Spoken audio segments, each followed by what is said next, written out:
నేటి దినాలలో మరి మనమే పౌరుషము కలిగి ఉండాలి. కనుక ఈ యొక్క ఆవగింజంత విశ్వాసం ఉంటే నీవేం కలిగి ఉంటావు? పౌరుషమును కలిగి ఉంటావు. విశ్వాసాన్ని ఆవగింజతో ఎందుకు పోల్చారు అంటే,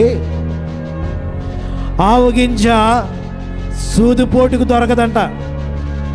చాలామంది ఆవగింజను మరి సూతో పొడవండి, అది దొరకదు. ఎన్నిసార్లు పొడిచినా అది దొరకదు. అలాగే విశ్వాసములో నిలకడగా ఉన్నవారే లోకమునకు, పాపమునకు, అపవాదికి దొరకడు. ఎవరు దొరకరంట? లోకానికి, పాపానికి, అపవాదికి దొరకరు. గనుక వారు జారిపోతూ ఉంటారంట. ఈ దినమున మనము మెలకు కలిగి ఉండాలి విశ్వాసి.